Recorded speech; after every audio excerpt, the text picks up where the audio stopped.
glasses, all my analytics glasses for all those nerds out there. But Thomas Bryant jockstrap, get him out of here! How does that not indicate to you, like, hey, sometimes, like, these prospects are awesome? Donald, get back! They snatched that chain, boy. Get back! What's y'all gonna do about it? Popeye snatched that chain. Get back! We want that snack wrap. They got 3 flavors. Y'all got 1.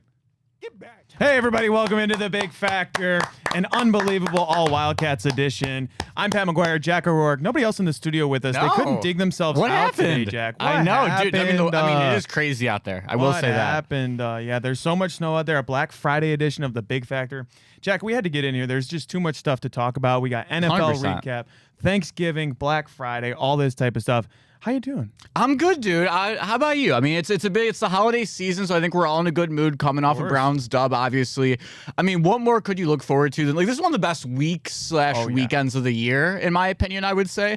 I mean, you started off, if you're younger, you got some Wednesday festivities, right? Thursday, everyone had a good time yesterday, you know. Now you kind of got that nice little, like, everyone wishes they could sleep through today and get to the game tomorrow for all the Ohio State and Michigan fans in the area. I'm a Notre Dame fan. You know, you got Rivalry week there, too.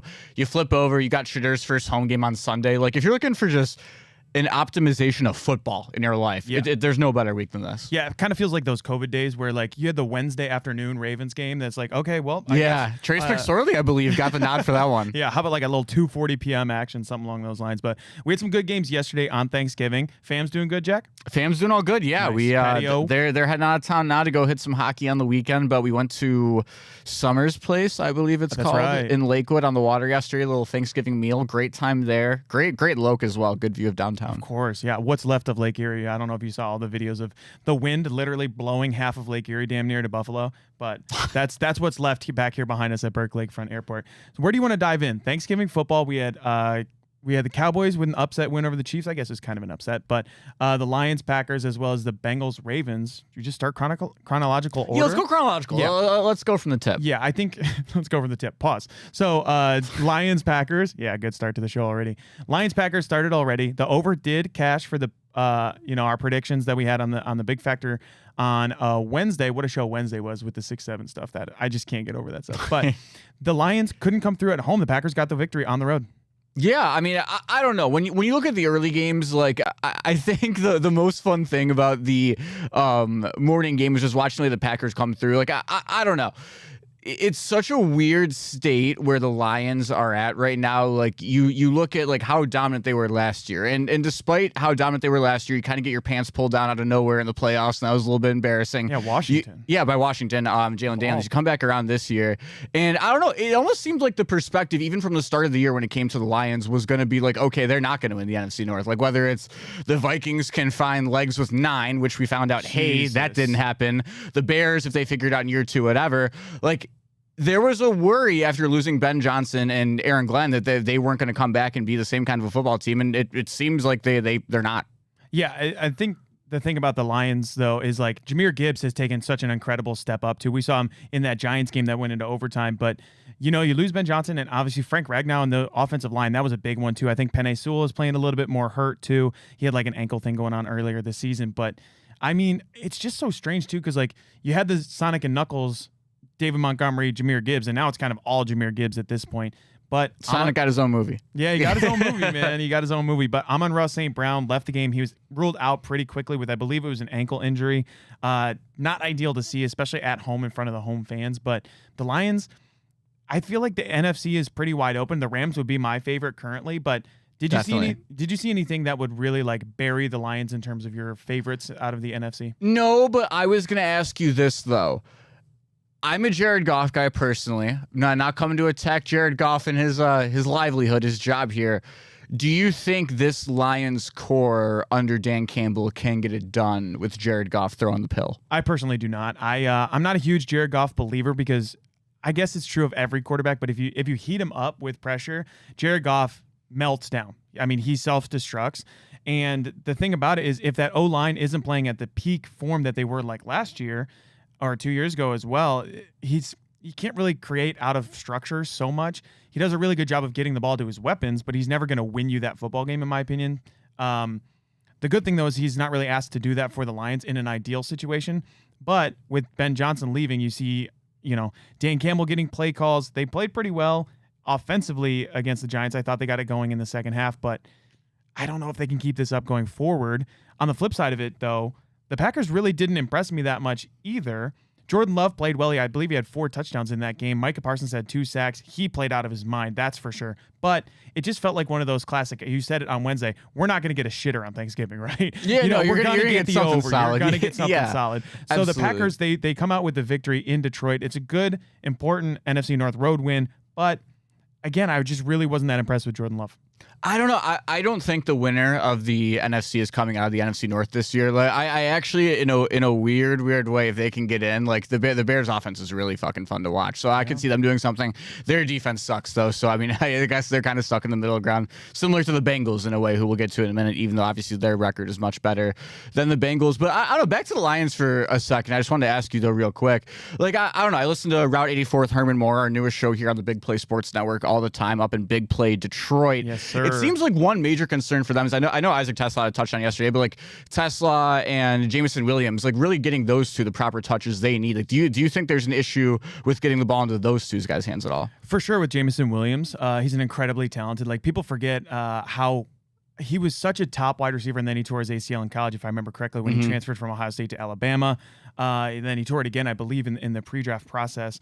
But he was such a talented guy that you need to get him the football. It's one of those ones where it kind of felt like it's not a one-to-one comparison because he's not necessarily the same player, but it felt like OBJ here in Cleveland, to be honest with you, where Jameson Williams, he's got all the talent in the world, but you can't just run him on wide receiver reverses all the time and they like these deep, long crossers because, first of all, Jared was getting pressured against Micah Parsons in that Packers defense, so it makes it more difficult to get him the football, but when he does, you can see how absolutely electric is. That's the thing about the Lions, is their ceiling is so high because you've got 2 huge weapons with Gibbs and Jameson Williams, and then you've got that safety blanket. It was Matt Laporta. That's crazy. Sam Laporta. Sam Laporta at the little tight guards end. ball on your mind. Yeah, a little guards ball on the mind. But Sam Laporta at that tight end position, as well as Amon-Ra St. Brown, who's just an absolute tactician. He's a dog. He is unbelievable. So tough, too, as well as a good route runner. But just not really getting the football to those weapons. It was kind of interesting to see there for the Lions. And also, this is a debate I had yesterday, going back to Jahmyr Gibbs as well, because you know me, I'm a Notre Dame guy. You got Jeremiah Love coming up in the draft.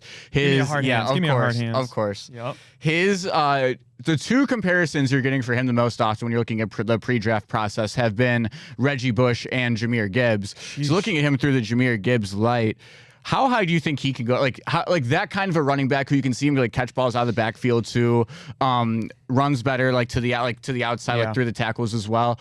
Like, do you see a world where he can go top 5 if you think you can get a Jahmyr Gibbs type back out of him, or do you think like despite the bad O-line play in Vegas, like obviously the Ashton Genty experience hasn't quite worked out to what they were hoping for yet? Like let me ask you this way, I guess. Do you see the long-term value of running backs in the draft going up at all?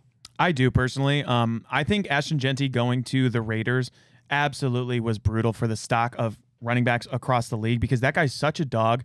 I understand he didn't win the Heisman. I think that was kind of the right call. I don't know where you actually sat on that one with the Travis Hunter, Ashton Genty thing, but for him to go to the Raiders at, what was it, 6, you said? I believe so. Yeah, 5 or 6 right there. It was really brutal because you would have Chip Kelly who wants to run the ball a lot, but it's just an inept offense over there for the Raiders. So I think the running backs are going to be kind of pushed back a little bit too. You're seeing kind of the old guard of running backs, like Derrick Henry. He's the last of his breed at this point, right? Yeah. Like, there's no one like him doing it. So if you're going to be a successful running back in this league, you do have to catch passes like Alvin Kamara did in his heyday. Ashton Genty can do it, but if you can catch passes, don't tempt Sean Payton with a good time. He'll trade up into the top 5. I would not put anything past that guy. They love their running backs over there. He's got a Notre Dame boy, Audric Estime, on the roster. But at this point, I think the running back value is kind of as high as it's going to get. I don't know that it can get higher, especially with Genty, because it was kind of a reach for the Raiders to take him. You could have traded back and still gotten him probably at 9 or 10. But at a certain point, a talent is a talent at running back position. So yeah, absolutely. Second game of the day, what are your thoughts on the game in the Big D? Oh, man, I loved it. As soon as Dak threw that interception on, the second drive in the first quarter, yes, I slammed Cowboys money line. I knew that was coming because the Chiefs got that touchdown to Rashee Rice to start it off in the first quarter. And then you just kind of knew from there that Dallas's offense was going to take off. It feels like 2 years ago where the Cowboys offense Dak Prescott, he had an unbelievable run with CeeDee Lamb at the end of the season. And then you toss in George Pickens this year. He's an absolute dog. Like, he didn't even have his greatest game, but you could see he got open on that 2-point conversion that was critical in the game late in the fourth quarter. They've just got so many weapons. But the crazy part, too, is we talk about this running back position. I don't know that many people across the NFL could name the starting running back for the Cowboys. Nope. That kind of blows my mind. You got the ghost of Javonte Williams. Like, he's playing really well. Got Malik Davis in there. He had like a 23-yard touchdown, whatever it was. It sort of shocks me that you can just throw the pill like that and still be able to succeed as long as you got guys like CeeDee Lamb and George Pickens. Yeah, no, absolutely. And it was just such a weird game from the sense of I was the opposite of you. I had Chiefs money line coming into the game, so I was just kind of always waiting for that comeback moment to happen because it's the way I viewed the last couple of weeks of Chiefs football is like I'm not someone who's going to come out and think, okay, they're going to miss the playoffs or they're going to go 500 or they're going to be the first team out of the hunt in the AFC, right? Like, I've been waiting for that, okay, it's going to flip. It's going to flip. Like, even when Spags and the defense had a chance to get a stop late, flip the ball back to Kansas City, okay, it's going to come. And it just never did. As simple as that. And I think a lot of credit does go to the Cowboys offense, and specifically what George Pickens did really in the second half. No, you're right about him being such a great addition to that group as well. Because for half a second, like I'm terrible with player numbers, right? Like that is one of my worst skills. I'm sitting like watching the TV. I'm like, oh, who the hell's number 3? Like, yeah, I know they had a second. Like, oh, there's George Pickens. No, he's ridiculous.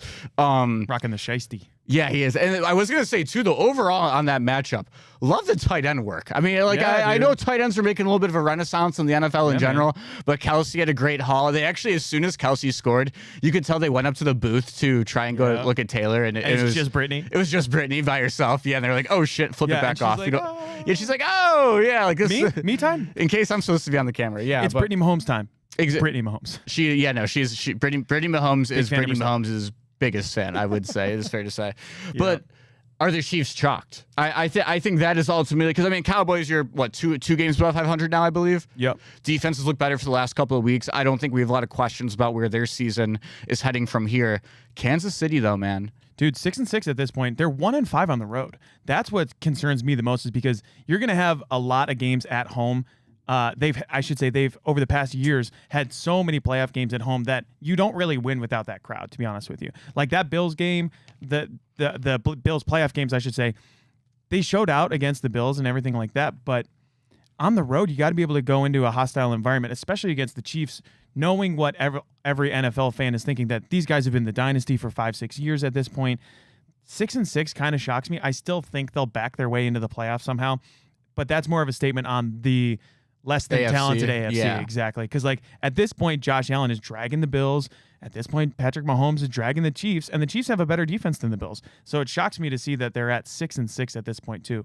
Yeah, it's just weird because I kind of look back to last year a lot when the Chiefs had an incredible record, but they were so good in one-score games. And it always seemed like calls would go their way at the end, or the perfect thing would happen. Like the Chiefs' black magic that we always talked about, right? Like, we thought, like, okay, it's got around some point last year. Sometimes these things just flip year by year. Like, look at how obviously the Vikings went from Sam Darnold to 9. Like, there are some other things that changed there, but like the Vikings, incredible in one-score games last year. That always flips. It always falls off, just like how the Browns in 2023 were ridiculous in one-score games, and a lot of other factors happened, but they fell off the next year back down to 3 wins. Like, sometimes these things just happen in the NFL. It's the law of averages. Yeah, truly, the law of averages, and people don't really realize. They look at 14-3 for the Vikings last year, or whatever, but those one-score games, so much is like. The Chiefs got one last year where they blocked a field goal against the Broncos from 23 or 33 yards. The Raiders had him on like a 40-yard field goal to win in. Daniel Carlson booted one. Yeah, it's unbelievable with these one-score games. But a game that wasn't a one-score game that absolutely shocked me was the Ravens getting just brutalized at home by the Bengals. Joe Burrow making his return for Cincinnati. He looked pretty good. They didn't ask him to do terribly much because T. Higgins wasn't in there. Those receivers, he wasn't super in sync. Mitchell Tinsley, Andre Yoshivas, not... Who the hell was the one guy? The one guy I'd never heard of before. Mitchell Tinsley, maybe? Yeah. Oh, yeah. Okay. We'll look into the box score here in a second. But let me find the guy. Well, I wonder what the plus money odds were there on the FanDuel Sportsbook. But you look at the Bengals, they won 32-14 in Baltimore. And it was a return for Joe Burrow. He's 24 of 46 for 2 touchdowns, 261 passing yards to Lamar Jackson, 17 of 32 for 246. I don't know that I saw amazing stuff out of Joe Burrow. I mean, it's slightly above 50%. I think but it's fair to say Joe Burrow looked like a top 5 quarterback in the NFL who hasn't played in 2.5 months. Yeah, I think that's as fair, dumb as that sounds. But on the other side of the football, like Lamar Jackson, you would say he's a top 5. What the hell happened to the Bengals defense? Yeah, for Where'd real. that come from? Yeah, where was that? Because weren't they waiting for that for like months? Yeah, they had that card in the Years? back pocket. Yeah. Because Trey Hendrickson wasn't playing. I don't think Shamar Stewart played either. No. And I mean, at that point, their corners and secondary is just abysmal. Like, I understand that the wide receivers and everything for the Ravens are not necessarily what you might want them to be. They've got those 2 tight ends, Isaiah Likely, Mark Andrews, but 17 of 32, they're only throwing the ball 32 times. It was kind of interesting. 10 carries for Derrick Henry. He got 6 yards a carry, but you only gave him the football 10 times. I understand he got down early, but it was shocking to see that final result. No, it makes no sense whatsoever. Yeah, Just like 6 and 6. Unbelievable. Al Golden, good for Al you. Golden, That's my first baby. thought on this. But I don't know, man. Like the way boy. my The head golden was boy at is like returns. you look at how poorly the the Ravens played against the Browns That 2 was a weeks Freudian ago. slip. That was just you're just used to saying that's how poorly the Browns played. Well, yeah. Well, Freudian hey, slip the Browns right there, played man. poorly in that Shit. game too, so I don't even take it back, right? But no. Well, if you look at how bad the Ravens played when they went into Cleveland and found a way to beat the Browns in Shadur's first ever reps in a game and all that stuff, I'm thinking, okay, like you know what, like.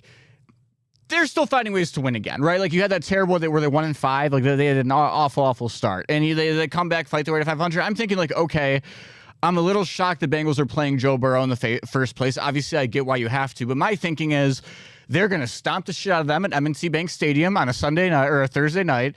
Joe Burrow can go back into not playing because there's no reason to play Joe Burrow if you're out of the playoff race. But hey, the total opposite thing comes out and happens, and now like, are the Bengals dead, Pat? I mean, at this point, like, how could you not argue? Like, they're 4-8. You go in and get But that the road division. win, but like the division is wide open. It's They're open. The Ravens are 6 know. and 6. I don't know, dude. The Steelers are frauds in my opinion. Like, I don't think they're going. They're not doing anywhere. shit, yeah. I mean, you should have heard Charlie Batch and Trey Essex the other day. Like, it was. People are getting loud about Tomlin out there, They're dude. getting loud, man. Let me ask, where are your thoughts on that? Because I like a ton of my buddies from school were from Pittsburgh, so like a bunch of Steelers fans.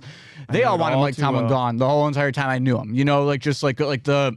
Yeah, he got us the Super Bowl, but like, yeah, we are like they've just been so stuck punching up at the glass ceiling of 9-8, Mediocrity. losing in the first round for how many years now, Pat? Seems Jeez like 10. Louise. Yeah, they Well, haven't when won was in the a Super long Bowl? time. Yeah. Now. Jeez. That I mean, it's been crazy. 09? Yeah, 09 maybe. So he hasn't won in 15 years. God, more than that, shit. But like 16 years, damn near. But the thing too is like Trey and Charlie talk about how the Steelers are on like a speeding course to mediocrity once again. That is such a wild bar because they're a good football team, but they're not going to go where they want them to go. Aaron Rodgers, at this point, he's 41, 42 years old. He's not going to carry this team, and you can't rely on Mason Rudolph to come in kind of off the bench, even against a defense that's not that great in the Bears. They played pretty well. It was 31-28. They kept it close, but the Steelers are just not really. They're just not up to the level that the Ravens' ceiling would be, or what the Bengals' ceiling would be either. The Steelers do what the Guardians do in a way where like they constantly mess with their own timeline by not having a timeline in the first place. So like not even going back to the Kenny Pickett days. Just look at where they're at right now. Like, okay, Aaron Rodgers older, but everyone else in that offense younger, pretty much. I think it's fair to say like you're still obviously the quarterback away. They were looking into going for a quarterback in the offseason.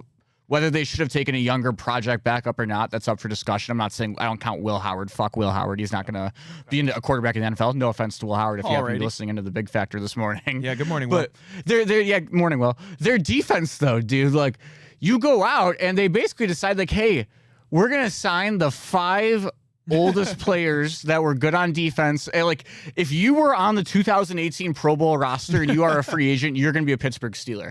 Like, I just don't get the random decision to go 42-year-old quarterback, the highest paid defense in the league where the average age is probably 97, you know? Like I don't understand the mix of that with going to get DK, giving up some picks. I get that, but like Warren's younger, the O-line's like kind of a shit mess, to be honest with you, too. Come on, baby. They just don't make sense. That's the issue, Pat. Well, yeah, Mike Wright on the Fantasy Footballers, he said it yesterday where, do they have TVs in the building that only play the highlights on NFL Network from 2018? That was actually about the Bills, but it's also relevant to the Steelers, too, because they've got the most expensive defense in the game.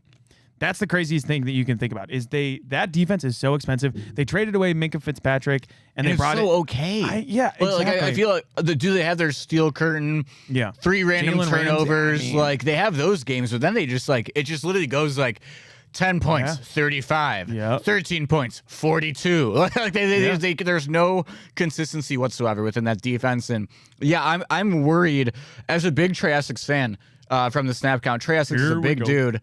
If I was Arthur Smith, I would lock my house, man. I would lock my freaking house. Yeah, because we're looking up addresses at this point down there in Pittsburgh. You ends up be looking for some addresses. But the crazy thing too is like you got Jalen Ramsey and all these guys, but the defense, it should be Mike Tomlin. He's just such a classic like Mike McCarthy CEO type. At this point in time, like when you had somebody like George Pickens and somebody in the building like that, is his voice wearing off? That's the big question because I think they think that on the snap count and in Pittsburgh. Yeah, I mean that's the issue is like as a Cleveland fan, I can sit here and be like, you are so insane to get rid of a coach who will get you to at least 500 every single year. Like Mike Tomlin will always have his teams competitive, near the playoffs, well-disciplined. I would love to know the last year the Steelers didn't win their turnover margin. Wow. Probably never. I would have to bet. Like, if you look at the picture-perfect consistency of the Steelers organization, like you go from Chuck Noll to Cowher to Tomlin, like 3 coaches in 50 years or whatever it is, like, it's tough to go and decide, like, hey, we need that new voice. But if you go to the first round and lose to the Bills for what seems like, I mean, I know it's not going to be the Bills, but like losing the first round for the 45th year in a row, you got to at least think about it, right? Like, but it's also, there's a debate we have in Cleveland, even with Kevin Stefanski, who hasn't had this many good years in a row, of like, okay, well, are you going to go out? Are you going to replace him with someone better? I guess that's ultimately the question at the end of the day is do you believe you can find someone to outdo Mike Tomlin in Pittsburgh? Oh, my goodness. That is so hard, too, because like people in the AFC North want to put Kevin Stefanski in the same sentence as Mike Tomlin. Yeah, they're head coaches. They are wildly different styles of coaches. Like, Mike Tomlin can relate to the players. People want to call Kevin Stefanski a player's coach. I've never agreed with that at all because, like, no, he is. Yeah, you think so? Well, you would call. I guess there's sort of 2 different definitions. That's the thing is there's different types of players coaches. Yeah. There's like your players coaches, like the headbutt the players. Yeah, go nuts. Like you have that kind of a players coach. And then you have the players coach where there's Kevin's maybe not going to come out and give you the big hugs or the headbutts or whatever, but. I still, to this point in time, we're now, 6.5 years in, I think I've heard Kevin talk shit about a player one time. I think he's very good at taking the blame onto himself, which not every coach is. Like, I watched a lot of Brian Kelly-led football teams my whole entire life, and that was... Scarred. You get a finger point, you get a finger point, you get a finger point. Like, Kevin Stefanski doesn't do that. So there are some...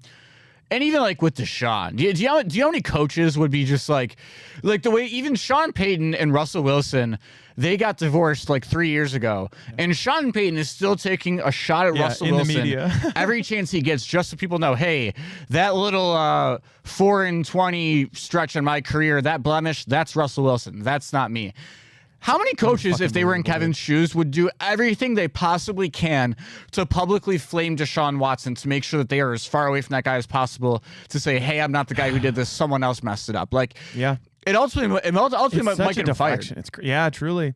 It is crazy to think about that way, too, because in the NFL, you get a lot of that, too. But in college football, I mean, players coach Lane Kiffin. If you were a players coach, would you leave your team before the Egg Bowl? Being a players coach, he's not a players coach. I don't think people say that, but would you? Yeah, but he could be. He could I be hate Lane Kiffin. I don't think we get to talk about that enough. Did he make our corniest coaches?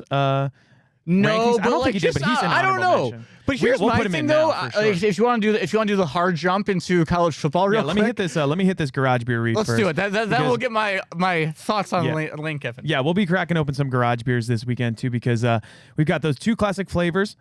Classic Light Lager and that Classic Lime. They're great for Thanksgiving. Bring some over for the fam. Some Black Friday, some Ohio State, Michigan. Garage beers will be flowing all weekend long. Make sure you pick some up today. You can visit garagebeer.com, drinkgaragebeer.com to find local retailers near you who sell the delicious Classic Light Lager and that Classic Lime. Visit drinkgaragebeer.com today to pick yourself up some garage beer. No frills, no bitterness, no IPAs. It's beer-flavored beer. That's the way I like my beer, Jack. Honestly, we've got a great slate here for college football, too. We got the Egg Bowl coming up. We've got Ole Miss, Mississippi State, but the news would be Lane Kiffin. All eyes are on that guy as I'm looking right here on ESPN's homepage. Lane Kiffin's decision is coming on Saturday. He better win on Friday. Yeah, you have to win on Yeah, you Friday better in order fucking for win there on to Friday, be buddy. a decision on Saturday. I don't think they have an issue in the Egg Bowl. I do think if you're looking at where Mississippi State football has been the last 5 years or so, yeah, you're probably in a better spot right now than you were a few years ago, but they're nowhere near ready to be beating Ole Miss in this game. But hey, rivalry week, you never know. That is the one thing. My It's a question rivalry is, game. if you're Florida or LSU... That's not even my joke, and I just say it. It's a rivalry game. It is a rivalry game. Shout out Ryan. Shout out Ryan. Would you... Sorry, that threw me off. Do you even want Lane Kiffin if you're LSU or Florida? Just if you look at Lane Kiffin's track record, I understand what he did at FAU was awesome to bring them into the light of something. FAU.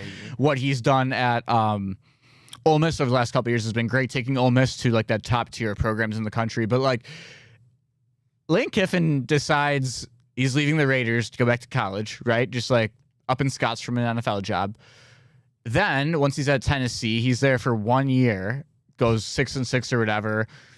Death threats on the way out the door. So he's like, you know what? Yeah, I don't want to be here. I'm going to USC. I would just never want a coach who is such a perennial homie hopper as Lane Kiffin is. Lane Kiffin's a guy who always seems to jump the first time he gets a look at the new shiny object. Do you want, especially if you're Florida, because LSU, they're going to have the money, they're going to have the program stability.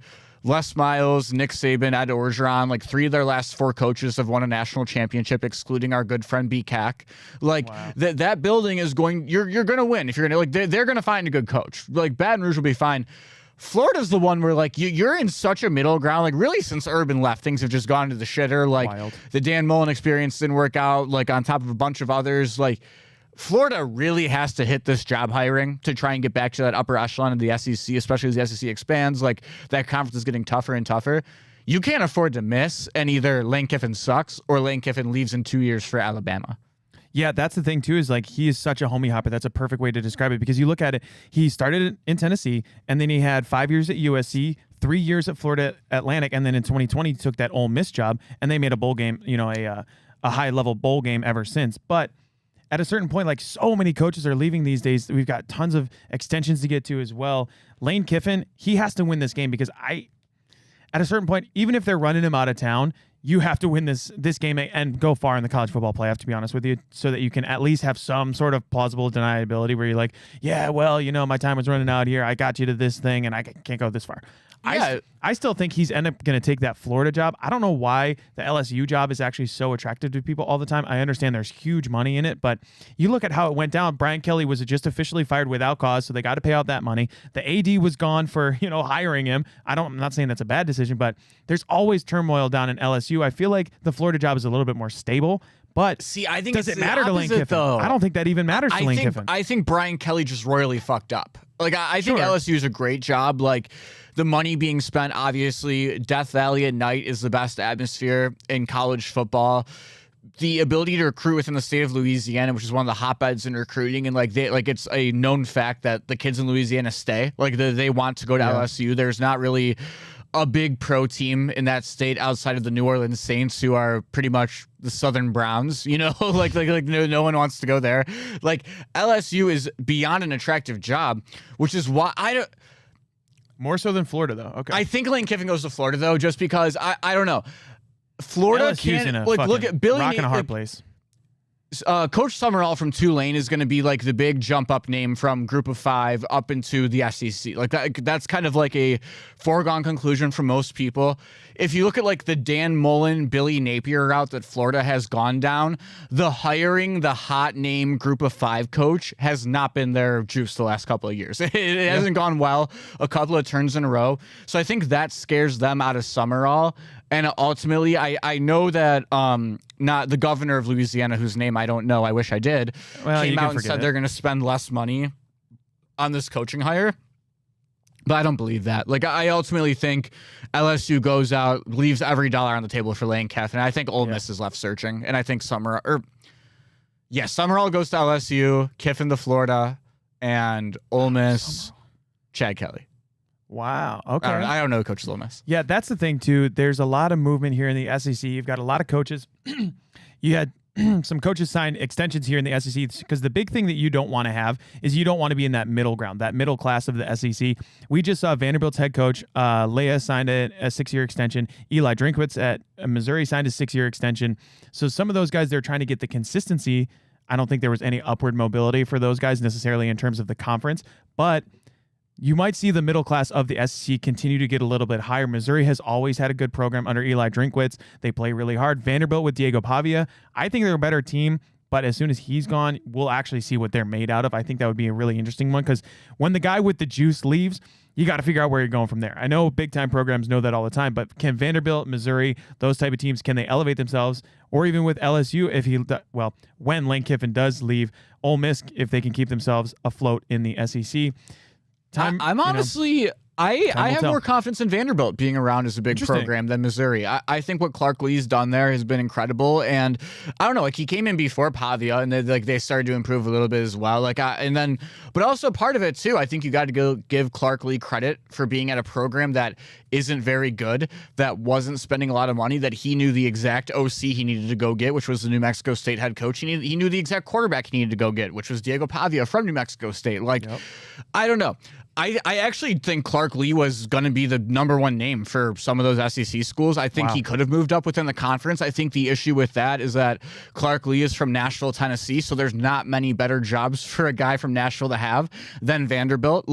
I think if there was a world where maybe you saw Heupel move out of Tennessee to go take Florida or something, then maybe Clark Lee would have gone to Tennessee in his home state. But no, but him and Drinkwitz being locked up are good moves to shore up that, make sure that those programs elevate within the SEC, or at least 100%. Stay where they're at. But there's also the worry of that where look at Kentucky a couple of years ago, right? Where Mark Stoops has, I think, 2 or 3 solid years in a row. Obviously, that was before the huge transfer portal era, but they're okay. You had to know that was coming. But they did. Sure. But they think, okay, Mark Stoops, good with Will Levis. Okay, hey, we got our guy. We're gonna extend him. And now I think Kentucky football has won 2 SEC games in the last 3 years. Yeah. So at least they're all not Arkansas, though. Jake Locker walked so that Will Levis could run. Yes. But one of the other ones that we got to look at, we're staying in the SEC with a lot of college football, Jack, but a huge Texas A&M game coming up. Steve Sarkisian, if they lose this game, Texas would be 8-4. He's gone. He has to be gone, right? They start the season as the number 1 overall. We saw James Franklin. They started number 2 overall. He was gone before Steve Sarkisian. If Texas loses this game, true or false, they're gone. Steve Sarkisian is gone. I mean, Pat, depends how it looks like, right? Yeah. I mean, here's what I'll say. If they lose a close game and Arch looks more like the last 5 weeks of the year Arch, I think Sark gets one more chance. I think he gets what ultimately was James Franklin's final go around, the last chance saloon with Drew Aller. I think you see a world where Sark gets one more go around with Arch. If not, if they just get skunked off the planet, right? And I believe the game's at home as well. It's at Texas, not A&M. If you lose that one bad, you can't bring Sark back. And I don't know who they go out and get. It's so late in the coaching search too, in a way, because you're already seeing guys go to different jobs. But you got to do whatever you can to keep Arch happy if he's your guy, and go find a new coach. You can't justify bringing Sark back. I mean, Sark has had success at Washington. Don't get me wrong with that at all. Was he fired from USC after showing up to practice after having a couple too many pops? Yeah, that happened too. So there's a wheel of what you could get out of Steve Sarkisian, and if you go 8-4, I think that wheel runs out in Austin rather. Yeah, the honorary Karis LeVert, Gabriel Arias spin the wheel. It's Babe Ruth or Wilt Chamberlain. But it'll be interesting to see this Texas thing too, because we've seen this how many times now, Jack? I talked about this with Bruce Drennan and with Matt Fontana, that the Texas quarterback position is always the prince that was promised. He's the prophet that will save this program. He's the messiah for Texas. And it always seems to be horns down, honestly, because you got Sam Ehlinger, you had Quinn Ewers, both of those guys. And then obviously Arch Manning, they're coming in the number 1 prospect, Quinn Ewers going to Ohio State. We flip him over to McCoy hype back in the day. Dude, unbelievable for Case McCoy. But you got quarterbacks like this at all, every stop, there's the greatest prospect of all time. But at Texas, it never seems to come to fruition. Do you think that's a coaching thing? Do you think that's a program thing? What is wrong with the quarterback position at Texas? I don't know, because I think it's so tough because, football is the state of Texas, if you look at Friday Night Lights, yada, yada, yada, all that shit, everyone knows the names of these big kids, whether it's obviously they're not going to go out and get like Baker from Lake Travis, like a shorter kid who broke a bunch of records, but like they're going to find the cream of the crop. Like that's why like the Brewer brothers went through Texas at a time, like before transferring out to like I think one went to Baylor and was quarterback, one went to Texas Tech. Like every kid grows up dreaming of playing quarterback at Texas, and it's so easy to anoint and find the hometown kid, like there's a billion cities in Texas and a billion cities of kids who want to play for Texas, so like when you get these like 4 or 5 star kids, like it makes sense like why they have all this hype around them. But I don't know, like because I don't know, Jim. You might say Mac Brown didn't work out at Texas, and like he couldn't really develop anyone. But like then Mac Brown goes to UNC, and I think Sam Howell turned out okay. And yeah, Mitch Trubisky. I believe he had Drake May for a little bit too, didn't he? Mac Brown? Mitch Trubisky even too, I believe. I don't know if he was before then. But I think he was at Texas when Mac Brown was at UNC. Yeah. Or sorry, reverse, I think Mac Brown was at Texas when Mitch was at UNC. But he for sure had the older two. So like I don't know, man. I really don't. Like they're like Notre Dame in a way, where it's just like it's a program who is perpetually stuck somewhere between 5 and 12 in the country. The fan base has massive expectations. The media will always cover them to the 10th extent of the law because of how big their fan bases are. They're always going to get the hype, and it's just like, who's going to be the guy who plants his feet in the ground and actually changes it? Because whether it was the hype, maybe Arch didn't have great competition playing D4 Louisiana football and he looked better than we thought he was, who knows? But they got to figure it out eventually. Yeah, man. They put in one rushing thing for him against La Tech, and everyone was like, "Oh my God, crazy!" We got a lot more games to get to. We got Georgia Tech, Arizona State. The Egg Bowl's coming up here in an hour, Jack. But before we get to all that, I don't think we've asked you this in a while, but where do you stand on Marcus Freeman? I'm interested to know, like, they've been a really good team this year, but losing in the playoff last year, I think you'd hope for a little bit more potentially out of Notre Dame to show throughout this season that they were ready to go against those, those the 2 big losses in the early part of the season. Where are you standing at Marcus Freeman? Do you think he'll get an even longer term extension at Notre Dame? I mean, yeah, you got Coach Free locked up for 7 years as of right now, and I think there's not a Notre Dame fan in the world who would tell you they don't want to double that. I mean, there was momentary doubts throughout those first 2 losses, don't get me wrong, but if you look at the way that Notre Dame's recovered, I think they're not going to finish top 5 in the college football playoff rankings, but I don't think there's a person in the country right now who will tell you they're not a top 5 team in the country. After watching them the last few weeks throughout the year, really like the response they've had. Freeman is the guy. I mean, the issue with the previous few Notre Dame coaches is like they weren't able to build out like Brian Kelly also in year 3 went to a national championship. Brian Kelly in year 4 went 4-8. It's that building and keeping the program in a successful place that no one has done since Lou Holtz. That I do think Marcus Freeman can. Like this team will go 10-2. This team will at a minimum go to a back-to-back playoffs. This team will bring in its best recruiting class of the century. Like Marcus Freeman has this program in a position that it hasn't been in my lifetime, and it's really exciting to watch. I'm curious what he can do this year, because like last year you had a lot of senior experience on both sides of the ball. Like you have a young offense this year. The defense has started to figure it out the last couple of weeks, but if he, like my expectation, if they can, I think they're going to be on the road.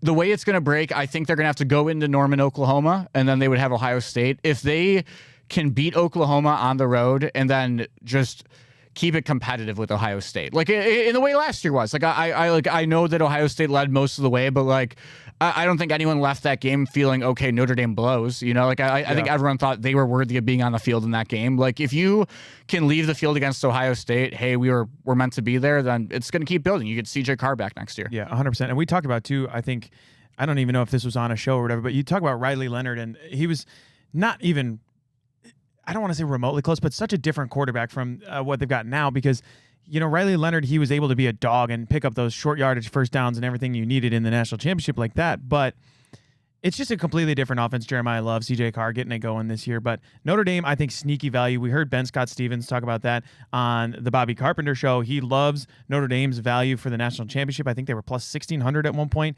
Oregon out there plus 1,600. So keep an eye on the social media for Bobby Carpenter with your best bets for Ben Stevens. Start the car, get the hard hands. But Jack, we've got so much more to get into. College football, a little MLB. Can we hit some MLB for the fellas we can on the way? Talk about the Splash Brother. Talk about the Splash Brother, the one Splash Brother. We'll get into that next on The Big Factor.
Hey, welcome back into the Big Factor, everybody. Pat McGuire, Jack O'Rourke. Woo! Baby, the hot stove is heating up over here, Jack. And when can we not talk about baseball? We'll get into that in a moment. Get the big hat going. Put that bad boy on there. Man, we missed an opportunity. We were talking about Vandy before. Long live Cowgirls, man. Long live Cowgirls. But we got so much more to get into, Jack. We got some college football games. Georgia Tech coming up. Arizona State. And then a little MLB hot stove because it really is heating up. And who better to talk about than the fellas here? Jackery, you want to start with the Bulldogs versus the Yellow Jackets? Yeah, this is a game that honestly, coming into last week, I probably was going to throw a little Haynes King money line at you. But no, this ship has sailed after Pitt beat the shit out of Georgia Tech. That was crazy. I don't know. Georgia's in a weird spot where, hey, this game matters. Like, they are, I believe it is a Texas A&M loss away from being back in the SEC championship game. Like, this game still matters for them. They beat the crap out of Texas a few weeks ago. Like we talked about on the show earlier this week. Like, Georgia is one of my dark horses for the national championship. I think I probably have them as my third or fourth best team in the country at a minimum right now. Like, I think Georgia rolls. This was and the other thing too, this was a very close game last year, Pat. And I think sometimes when you have a close rivalry game you don't expect to have, it kind of recorrects itself the next year. My one point in this game, though, Pat, before I get your thoughts on what's going on here, Georgia Tech, you're a bunch of cowards. The fact that this could have been a massive game, right? If they win last week, you're setting up in a spot where you're playing for the ACC title game coming up, maybe to get into the playoffs. Georgia Tech sold this home game away to Mercedes-Benz Stadium for $10 million measly dollars. I don't care if it funds half their roster next year. Giving away your rivalry game, bullshit. God, that's crazy. What you get a neutral site up in Toledo for Ohio State, Michigan. I can't play that. Is it the Glass Bowl over there at Toledo or whatever? Yeah. Could you imagine that shit happening for like $10 million? No. Get the hell out of here. But I think Georgia, you're definitely right. If you look at the FanDuel Sportsbook right now, they're plus 1,000. Their defense is good again too. Out of nowhere. That's the thing is their defense is good. They're plus 1,000 to win the national championship. Ohio State at plus 175, the far and away favorite.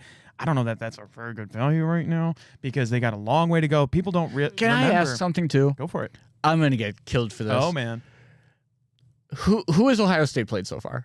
Yeah, just Texas. I mean, that's the thing. But Texas, like, I know I'm not Texas even saying is ranked right next to USC right now. That's the thing is, I don't think that was a good game. But the hype leading into that game and having 4 or 5 months to prepare for that game, that's what made it so difficult. It's not that it was the opponent that was Texas, but you had 4.5 months coming off of the college football playoff to take on Texas at home, in Ohio Stadium. It's kind of a snoozer if you remember, but Ohio State, it's a lot more of an eye test argument. That would be why Notre Dame's ranked above Miami, right? Like head to head and all of those. Yeah. So at a certain point, I think the committee sees Ohio State as the most talented team in the country, and that's why they would be still number one, obviously, over Indiana, that type of thing. But Indiana's fake as shit. I think so too. That's the thing is like that Big Ten title game in Indianapolis is going to be a massacre. Yeah. I think so too. You could honestly get a 59-0 Wisconsin type game. No, I hope so because I want Indiana to drop as far. I'm not even kidding. I will be wearing scarlet and gray in that game, rooting for Notre Dame to finish ahead of Indiana in the college football playoff rankings. Man, the state championship game last year was hilarious. Notre Dame. Oh yeah, that was state champs, baby. Why wasn't that one? Yeah, why wasn't that one at Lucas Oil? You could have sold that one away from Notre Dame. But yeah, we got a lot of big games to get to. There's gonna be a lot of moving pieces. I mean, we got the Egg Bowl in an hour, like on the dot. So it'll be interesting to see with Lane Kiffin, Ole Miss, lots of more college football news. But Jack, what other opportunity do we have? You and me to talk about MLB Hot Stove. Let's do it, baby. Come on. We got one Splash Brother, our good friend of the show, Sam Henches. Tell them where they're headed. San Francisco, baby. Sammy, We're in the baby. Bay Area. Yeah, we're at the come on Big now. Factor remote in the Bay Area. Can we get an episode scheduled out? Can we get think we can get that going? Man. Yeah, congrats to Sam. Shout out. Great Guardians tenure, too. Love Talk about a guy who was, I think he was drafted in 2014, so he was a member of the organization for more than a decade. I think remembered best probably for a couple of scoreless innings in Game 2 of the 2022 wild card game, or round, rather. Great friend of the show. Has always been so helpful to me in my career, and best of luck, Just Sam. a great guy, too. And honestly, Great guy. the pride of Shoreview, Minnesota. Shoreview, Minnesota, baby. Yeah. And we talked about this the other day. I think I was working in Akron when he was down there as a starting pitcher, but he's 6'5", something like that, and he's the shortest in his family. Yeah, he's the shortest in his family. But congratulations to Sam. We got many more to get to. Dylan Cease, 7 years, $210 million with the Blue Jays. Jack, I thought that signing was incredible for a team that already made the World Series and probably should have won that series. Their pitching, it wasn't the weak spot necessarily, but to bolster the starting pitching like that, huge for the Blue Jays. Yeah, Dylan Cease is one of those names that every single year at the trade deadline, when he's on a middling squad, I kind of like, okay, let's make the trade over, bring him into town. No, he's an excellent pitcher, man. And the biggest news out of the Dylan Cease signing for me was the news that we will not be signing a starting pitcher this offseason, just based off of where the market's going.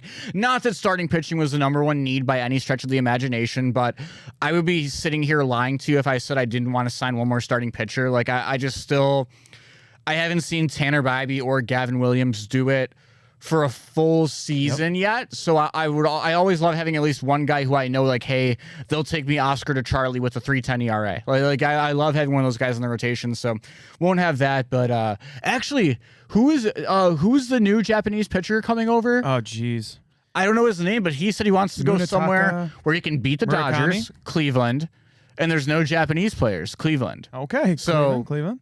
If we can work out the money, here, I'm told. So, but what? We got good sushi here, right behind us on Lake Erie. I don't even know. Yeah, there's a place down by the farm too. Down by the farm, yeah, dude. I don't see him coming to Cleveland. But Dylan Cease with a 7-year, $210 million contract. There's a lot more pitchers on the move. Sonny Gray got traded into that AL East. I think the AL East is going to be an absolute gauntlet next year. Yeah. Sonny Gray traded to the Red Sox from the Cardinals in exchange for 2 pitching prospects, as well as $20 million.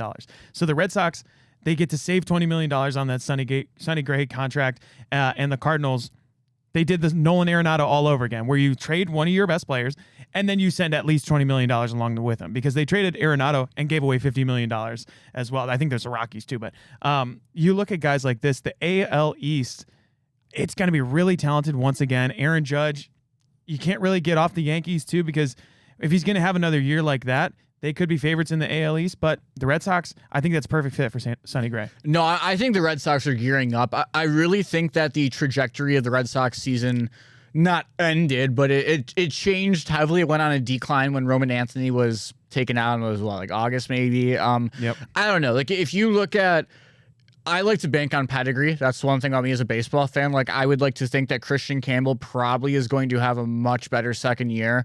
You know what you have in Roman Anthony. I think Marcelo Mayer's a good baseball player. They have an incredible pitching staff. Like, I think that's their division to lose next year. I don't know. I think the Blue Jays, just like, I can't tell what vibes they give me. If they give me like Diamondbacks, flash in the pan to the World Series, never hear from them again, or if it's like a true, okay, they're here, but I think they probably come in second in the division. The Yankees, man, like, I don't trust their pitching. I really don't. I don't like their pitching that much. If I was Baltimore, I'd just fucking sell everything. They're not winning shit. Yeah, they're not winning anything. They also, like, I don't know, like, they kind of they almost restarted the timeline by making the Basallo contract. You know how bad I wanted Adley. I still don't think Adley makes sense on that team now that they went out and did that with Samuel Basallo.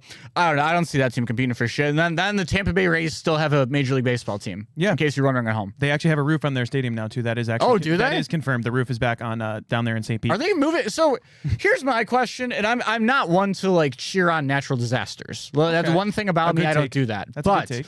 With that being said, when that hurricane blew that shit stadium down, how do you even consider rebuilding Tropicana Field? Exactly. I don't understand that at all, because that is one of God literally said, hey, this is the worst stadium, the worst venue in all of sports. No joke. Jesus Christ. With a natural disaster. But yeah, one of the worst venues in all of sports. The thing about, you talked about before, the AL East, the Blue Jays, I think, are for real, Jack, for sure. But the hard part is that they're exactly like the Guardians were in 2023. I know I said this on this very program maybe a month or two ago, where they were going into the World Series. You're getting high leverage hits from Ernie Clement, Andres Gimenez. Miles Straw was coming up big with bunts and things like that. You're never going to get Ernie Clement leading the playoffs in hits ever again. No. So I understand wanting to go big money on the pitching. You have to bring back, you got Vladdy locked up. You got Bo Bichette, he's probably going to sign an extension in Toronto. I don't really see him leaving. I believe he's a free agent this offseason, which he was a little bit of a guards target for people, but I don't see them being able to replicate the magic that the Guardians had in the 2024 ALCS against the Yankees, where they had big hits from, Franmil Reyes type bats, like, Big Christmas getting the walk-off home run, that type of stuff. But Ernie Clement, Andres Gimenez, I don't think they're going to be able to come up big for those guys again. So you got to lock up big talent when you can. Yeah, I mean, that's the name of the game at the end of the day. And that's where Cleveland's ultimately had their exits when they made the playoffs last couple of times. They don't have that, I guess, secondary, tertiary type of bat behind Jose Ramirez who can really go out there and prove it in a playoff series. Like when you lost to the Yankees in 24, it was the fact that they could poke home runs out of the ballpark whenever they wanted to. You know, like if Judge has an off night, you have Stanton and Soto, you know, or just any of the way you flip those three names around. Like I'm more pessimistic on this Guards team than most people coming up for this year, man. And I was more excited than most people last year. Like I really think you're lacking two like legitimate all-star caliber bats before you can actually compete for a World Series. Yeah, and we did see Josh Naylor sign an extension with Seattle, but that'll be enough baseball talk. If you want to talk baseball, text me and Jack. Honestly, you know what? Come back on the Big Factor. You can text me and Jack. But Jack, we got one more thing to do here. And it's the plus money parlay of the day. I got to tell you about our friends over at FanDuel. But we really got after it. I don't want to spoil it too much, but we kind of did actually cook on our little parlay. We did. Here. We did. Let me see if I can get the shark up. Get the shark ready. Get the shark ready. Get the shark ready. But I got to tell you about our friends over at FanDuel. The NBA is in full swing, and FanDuel is your home for live betting. So even if you missed the start of the game and want to ride the hot hand, FanDuel has live bets on everything from who will score next to the fourth quarter comebacks. Plus, you can even combine your live bets into a same-game parlay for a shot at an even bigger payout. However you want to play, now is the time to join because FanDuel is giving their new customers $300 in bonus bets if your first $5 bet wins. So just visit FanDuel.com/bigplay to sign up today. Play your game with FanDuel, the official sports betting partner of the NBA. You must be 21 or older and present in select states. For first online real money wager, only $5 first deposit required. Bonus issued as non-withdrawable bonus bets, which expire 7 days after receipt. Restrictions apply. See terms at sportsbook.fanduel.com. Gambling problem? Call 1-800-GAMBLER or visit rg-help.com. Call 1-888-789-7777 or visit ccpg.org/chat in Connecticut. Jack, let's take it away for our FanDuel parlay of the day. Let me get this bad boy up there. Looking at this music, too. We're going plus money parlay today, Jack. Is that what I'm hearing? We love our little parlay for today. That's what we're doing, baby. Here we go. And it's today's. No SGP. I mean, I used to just say SGP off the top of the dome. No SGP today. Jeez. But hey, guys, I think I actually went into the little promotions tab on the FanDuel app, and I made this one a no-sweat bet for myself, too, because, hey, we're getting a little fun here going with the plus odds on the weekend. We're starting off, Pat. Ryan Day once infamously said that he would hang 100 on Michigan. He did. He was waiting for the Big Factor to become a launch show so he could do it. Minus 10.5, but they might beat him by 100. We're taking Ohio State to cover in the game at the Big House next, but definitely not least. Miami walking into a very tough building at Acrisure Stadium. No trap. Pat Narduzzi, he needs a big win here to stay alive in that ACC title game race. I don't know, Jim.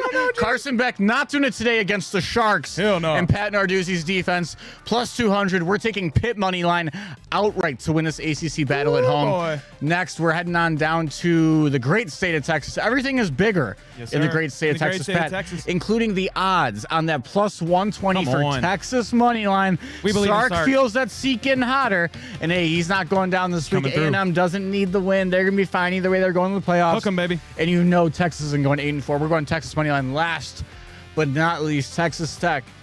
They're for sure going to the playoffs. Yada, yada, yada. This and that. But hey, guys, the guy going to Morgantown first. Rich Rod's got a fun offense. You know they're going to get the ball a lot. There's going to be lots of possessions in that game. Enough that they can keep this one just close enough, Pat. We're going West Virginia plus 21.5 against Texas Tech in this Big 12 matchup. Once again, Ohio State minus 10.5. Pitt money line, Texas money line, Mountaineers 21.5. Wow. Absolute music to my ears, Jack, because we got our music ended right as you were saying that too. It's plus 25.88 on the FanDuel Sportsbook. Bet $10, you win $258. Get yourself some nice little cash going into the weekend, Jack. What a great episode on the Big Factor. Just the fellas today. Hey, Oops, all Wildcats. How lucky are we? Oops, all Wildcats, guys. Thanks for tuning in. I hope everyone had a great Thanksgiving, and we'll see you next week on the Big Factor.